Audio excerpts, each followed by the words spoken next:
Hello दोस्तों, आज की वीडियो में हम जानने वाले हैं कुछ interesting facts of NPO fund based accounting. Simple सी भाषा में बात करता हूँ।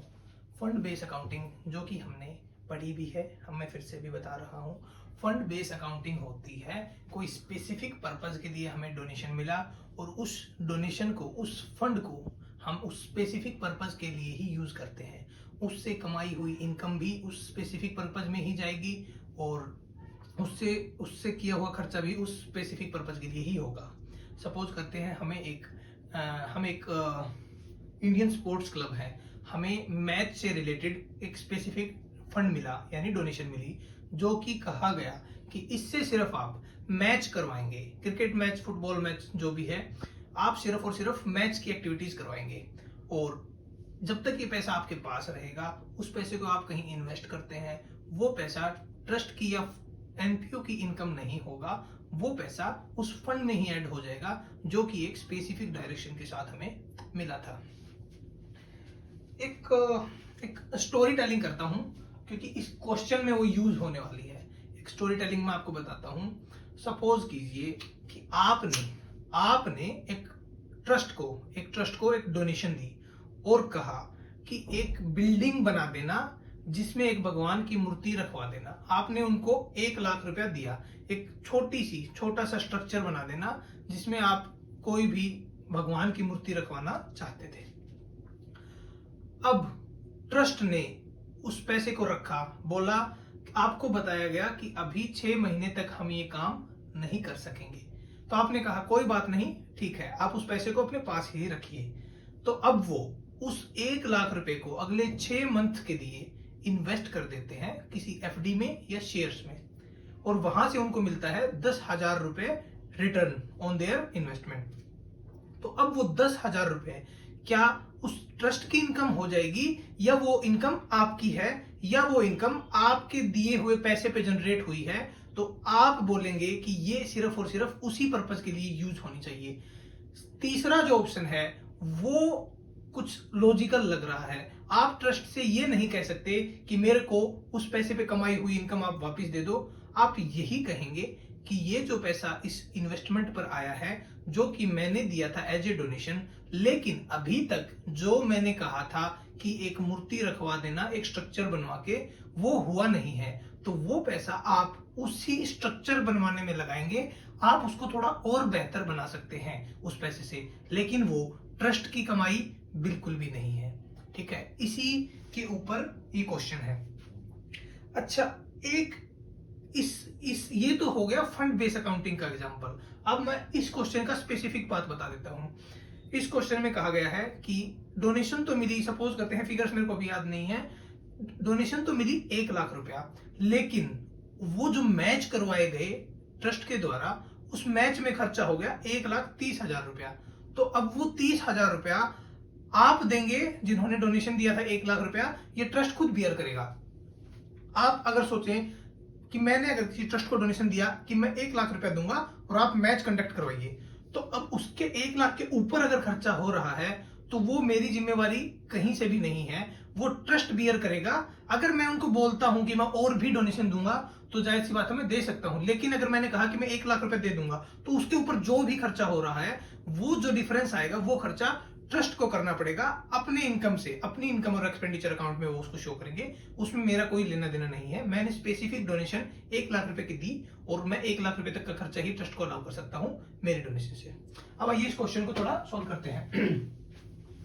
Match expense paid during the year ended 31 March 2022।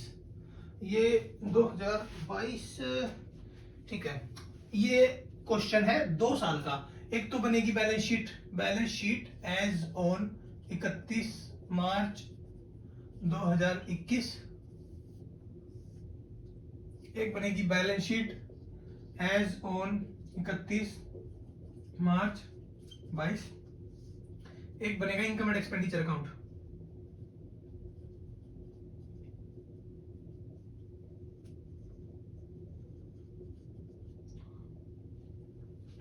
Match का एक एक्सपेंस हुआ जो कि साल भर में पे किया गया 31 मार्च 2022 में।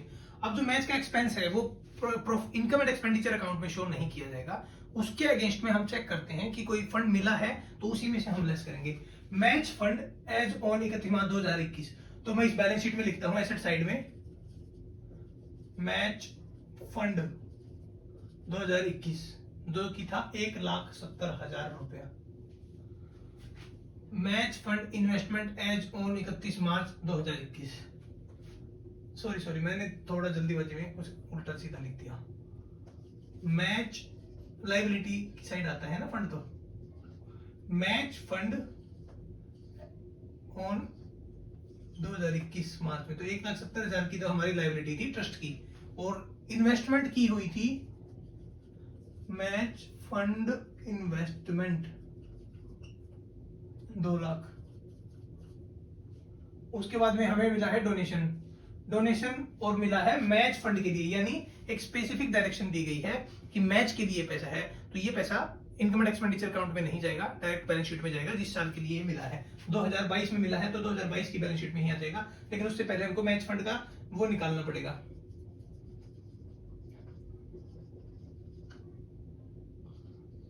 बैलेंस, ओपनिंग बैलेंस निकालना पड़ेगा ना इस साल का, वो जो भी बनेगा। मैच फंड इन्वेस्टमेंट, डोनेशन और proceed from sale of match tickets, match ticket बीच में ऐड हो जाएंगे 2022 में।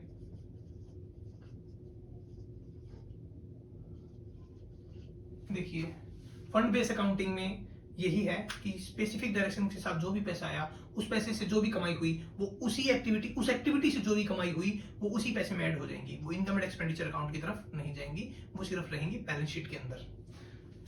तो मैच से रिलेटेड जो भी डोनेशन मिली और जो भी टिकट बेच की कमाई हुई वो मैच फंड में ही ऐड हो जाएंगी। अब बात करते हैं मैच फंड 1,70,000, तो मैच फंड था उसमें कुछ ऐड तो हुआ नहीं, 1,70,000, ठीक है। तो मैच फंड इन्वेस्टमेंट जो की थी 2 लाख रुपए, उसके बारे में इन्होंने कहा है match fund investment was realised during the year, तो यानी कि जो इन्वेस्टमेंट थी उनको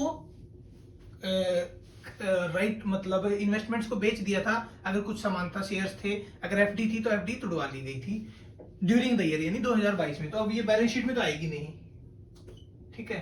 अब जो भी है यही है 1,70,000 रुपए 260 और 290, 2,90,000 आपका मैच फंड आ जाएगा क्लोजिंग।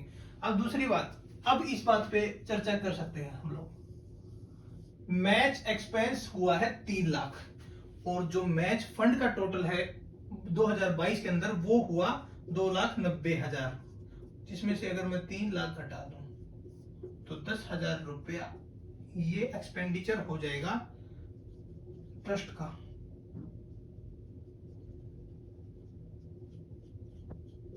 इस क्वेश्चन में कैच यही है कि जो मैच एक्सपेंस है वो 3 लाख दिया हुआ है। अब मैंने ट्रस्ट को 1 लाख रुपया दिया और टोटल एक्सपेंडिचर हो गया उनका, सपोज कीजिए मैंने 1 लाख रुपया दिया, अब आपने टिकट्स भी बेची उससे भी पैसा कमाया और मैच से रिगार्डिंग आपको डोनेशन भी आई, तो वो मैच फंड में ही ऐड होता जाएगा ना। उसके बाद में अगर मैच से एक्सपेंडिचर हुआ है 3 लाख रुपया और उसका पैसा टोटल जुड़ा था हमारे पास 2,90,000, तो उसके ऊपर जो भी खर्च हुआ तो अब वो ट्रस्ट की मैनेजमेंट की इनेबिलिटी है ना कि वो उतने फंड में अरेंज नहीं कर पाई सब कुछ, तो वो ट्रस्ट को ही बियर करना पड़ेगा, वो 10,000 जो कि इनकम एंड एक्सपेंडिचर अकाउंट में शो किया जाएगा। यही है इसके रिगार्डिंग हम जो फंड बेस्ड अकाउंटिंग है यही एनपीओ में की जाती है, बाकी तो सब कुछ छोटे छोटे टॉपिक्स हैं, वो करना कोई बहुत बड़ी बात नहीं होती, बस यही एक समझ बनाना एनपीओ के बारे में एक अच्छी बात है। उसके अलावा NPO is so simple. Thanks a lot. हम फिर